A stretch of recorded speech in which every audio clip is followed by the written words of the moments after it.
Brought to you by New Jersey Resources. We are pleased to welcome Tony Russo, who is the president of the Commerce and Industry Association of New Jersey. Good to see you, buddy. Thank you for having me, Steve. Anything going on in the State House in New Jersey, in the state capitol, in the summer of 2017? We're taping this mid-summer 2017. Biggest issues? Yeah, for us, I mean, the whole budget scenario played out unexpectedly with the Horizon Blue Cross legislation. When we were opposed to what the government was trying to do, we considered that overreach. So it was unfortunate that the government had to close a couple of days, but we're happy that that was all resolved. I understand that the Senate's actually going to be in tomorrow to work on a couple of bills, but we're just in a monitor mode at this point. By the way, let's let folks know what the Commerce and Industry Association is, an organization that we actually have a cross-promotional relationship with, and some of our video also runs on your site. By the way, check out the site, some great important stuff for the business community and others there. Describe the organization. Yeah, I'm happy to report that we're celebrating our 90th anniversary this year. Well done. And I've been there 4 years, but we have a long-standing history in Bergen County. We actually started out as the Bergen County Chamber of Commerce and kind of morphed into the statewide association that we are now, with offices in Paramus and Trenton. We represent about 900 employers, and I'm specific when I say employers because those employers, whether it's a bank, a lawyer, law firm, I should say, a hospital, they provide those jobs that provide that quality of life for people. So some of the issues, Tony, that really matter to the business community, that impact others, let's go through some of them. There are many in this state who argue that a $15 an hour minimum wage, right now, folks help me on this, get the number, is it It's 838. 838. Yeah. Moving the minimum wage to $15 an hour makes a lot of sense. The governor of New York advocates it. There are some who are running for governor of New Jersey advocate it, some who don't. What do you think of the $15 an hour minimum wage? We're opposed. Because? And the reason why we're opposed, it's more fundamental. We don't think government should mandate benefits and pay, in the sense that if you think about that businessman, businesswoman that's taken that risk to start a business, sleeping or not sleeping, trying to make payroll, you know, it's incredible that government's trying to dictate to those folks, this is what you should pay your employees. That's a decision that they should make. Even at the lowest level? Even at the lowest level, and I'll tell you why. Because some of our members, if they're mandated to go up to $15 an hour, those that can pay the extra $15 will, but those that can't will just have to lay off some other people. So it's actually going to hurt some people as opposed to help some people. So, but it's more fundamental. We just don't think government should mandate what the pay should be. That should be market driven. And one of the things that we keep hearing all the time as a business association is, well, you need to take care of your employees. And the answer is, yeah, we do take care of our employees. They're our #1 resource. So if they're not being paid what the market is offering, they're going to leave. Devil's advocate. But government mandates safety requirements for businesses, some of whom, too many of whom, frankly, don't protect their employees enough. And so the government mandates certain safety procedures for business. Why would this be different? And I should have clarified that government shouldn't mandate paid benefits. They should be in the field of safety requirements, discrimination, environmental standards. Nobody because has there's some who discriminate as well, and if the government wouldn't stop them or didn't stop them from discriminating, they would discriminate. Yeah, and we're obviously okay with discrimination laws. It's where you draw the line on the economics.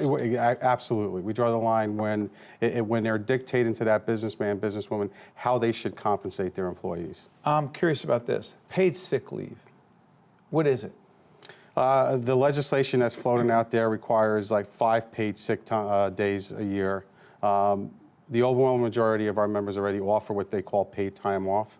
Again, it's going back to that government mandate that we're opposed to, and that's the issue that we have is don't mandate, don't direct these businessmen, businesswomen on how to compensate employees, because that's the overreach that we keep talking about. A while back, I was able to moderate a forum that the Commerce and Industry Association has every year. I've been doing it for the last several years, and I've learned so much doing it.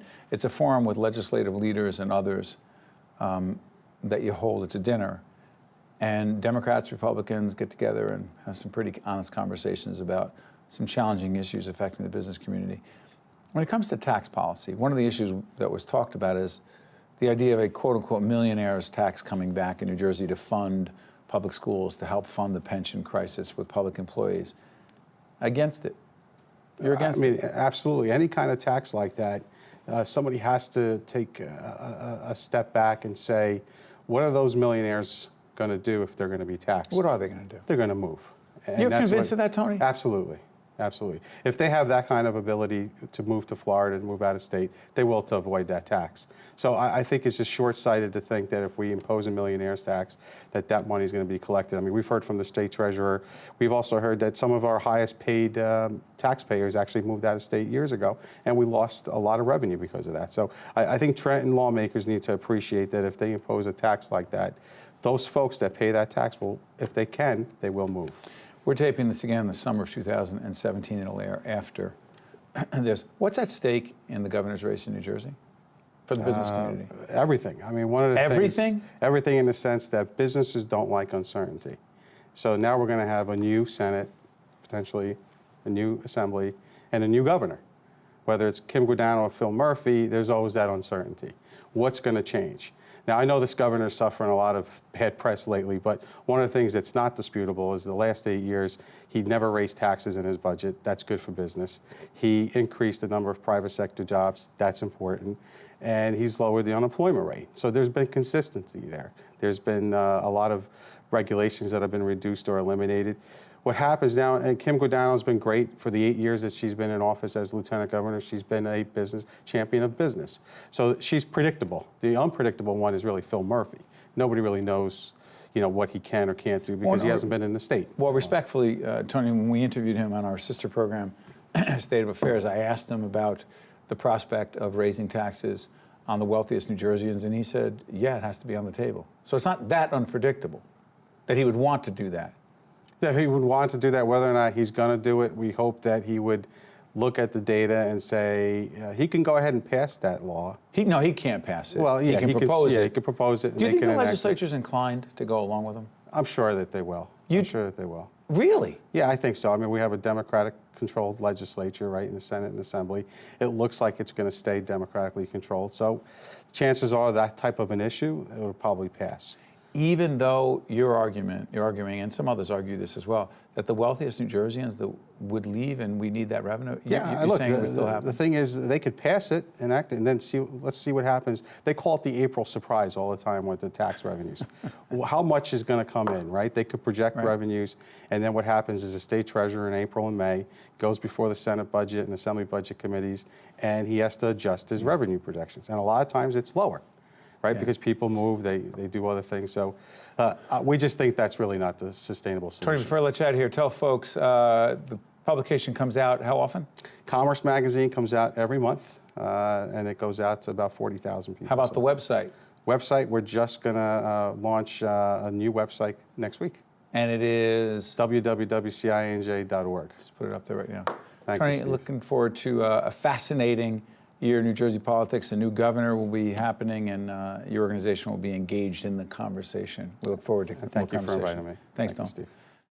Brought to you by New Jersey Resources, the North Ward Center, and by the New Jersey Office of the Insurance Fraud Prosecutor.